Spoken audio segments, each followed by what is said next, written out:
Buenas tardes, doctor y compañeros. El tema de exposición son las vías de conducción del sistema nervioso.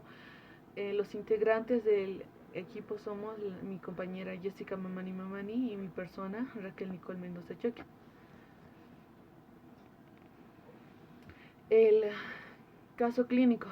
El caso clínico se trata de un niño de 10 años procedente del área urbana de Cúcuta, estudiante cuyo único antecedente epidemiológico relevante fue la crianza de pollos en su casa. Hasta el inicio de la enfermedad era un niño sano, fue llevado al servicio de urgencias del Hospital Universitario de Erasmo Meos de Cúcuta por presentar paréntesis en el hemicuerpo izquierdo, que incluía la cara y disartría en varios días de evolución.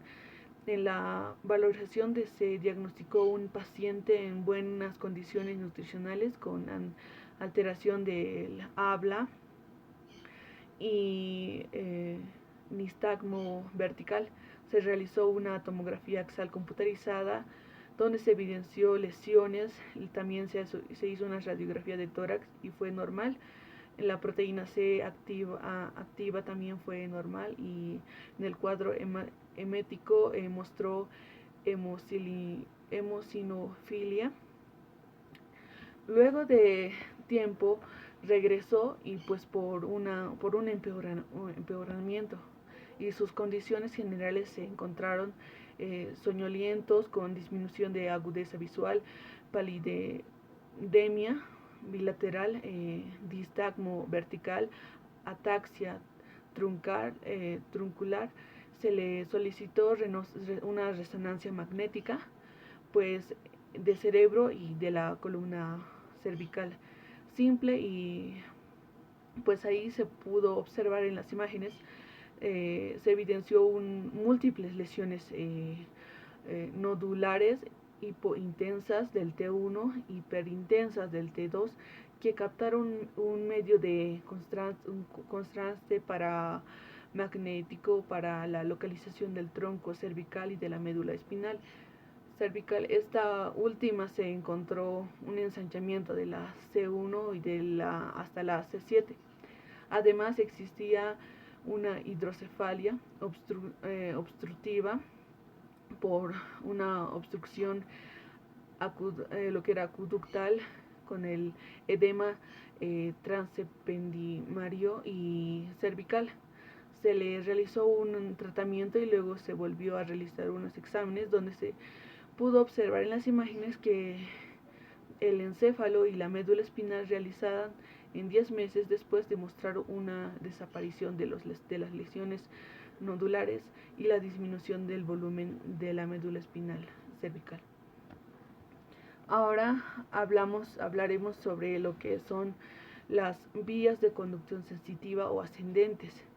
Pues estas vías son los que forman a estas vías llevan la información aferente que pueden llevar o no a la conciencia.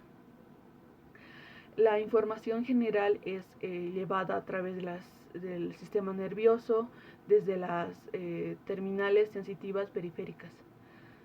También está lo que son las vías de la sensibilidad termoalegénica, pues estas tienen fibras de este fascículo, tienen fibras amialínicas o muy amialinizadas que propagan la sensación del dolor y de la temperatura.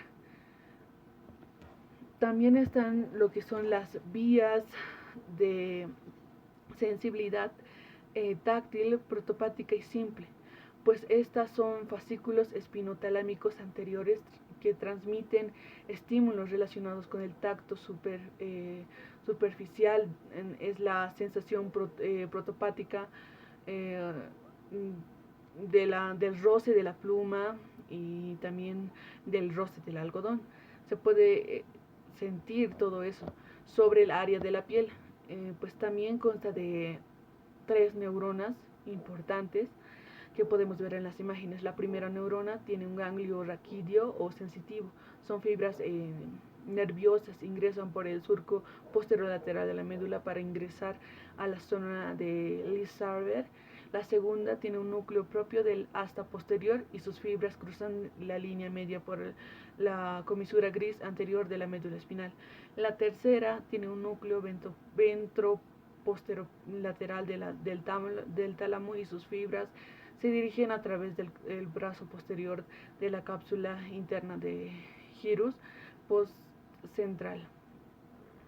También están lo que son las vías de sensibilidad táctil, epicrítica o discriminativa, ya que estas fibras, esto lo que es el táctil discriminativo, es conducida por el cordón posterior de los fascículos cutáneos, cuneiformes y gracil.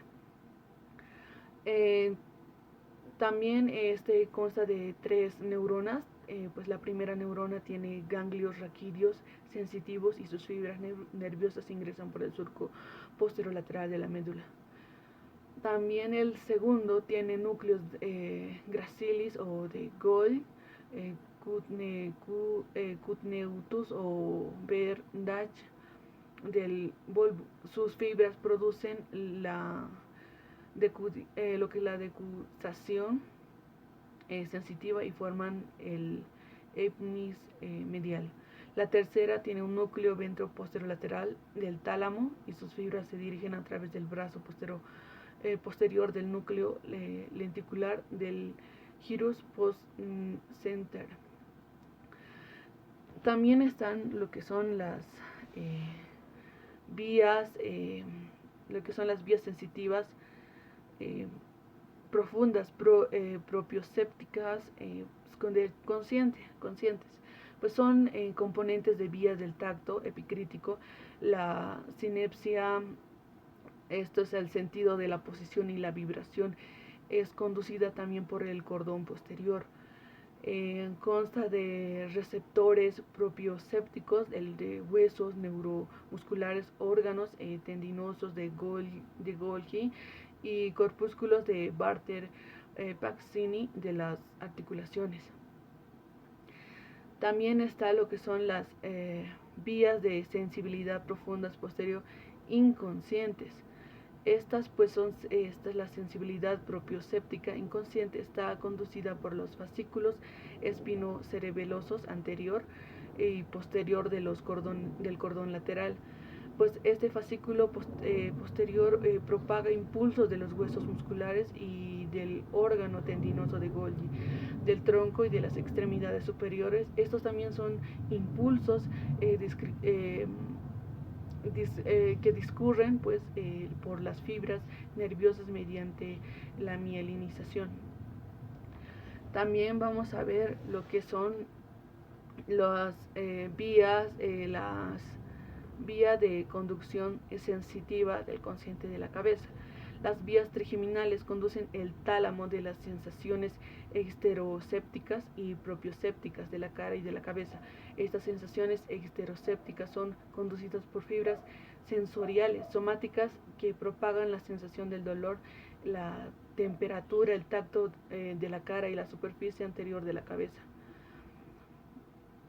También están lo que son las vías de sensibilidad propiosépticas inconscientes de la cabeza, pues estas vías de sensibilidad propiosépticas inconscientes de la cápsula articular temporomandibular del músculo masticadores, del paladar duro, de los dientes y del periodonto son conducidas por el trigémino.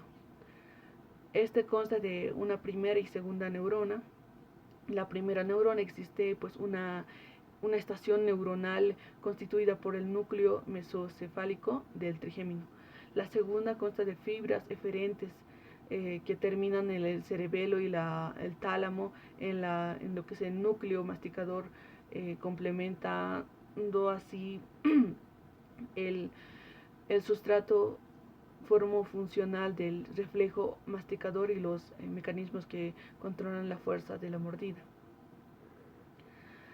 También podemos ver en la siguiente diapositiva las vías de sensibilidad visceral de la cabeza. Pues estas vías de sensibilidad de están relacionados con la laringe, faringe, tráquea, las vísceras torácicas y abdominales, que son recogidas por las terminaciones liberales, que son conducidas, los pares craneales del 7, 9 y 10 en su recorrido hacen una estación neuronal en sus receptores, ganglios convergentes en el núcleo del haz solitario.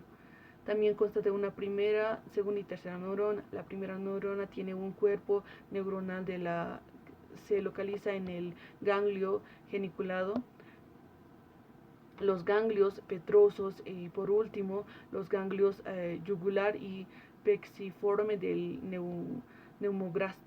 neumogástrico. La segunda está constituida por núcleos del haz solitario o núcleos de Nageote. La tercera tiene una fibra eferente del haz solitario, termina en el tálamo, núcleos motores y receptores, también finalmente en los núcleos del nervio hipogloso y del trigémino.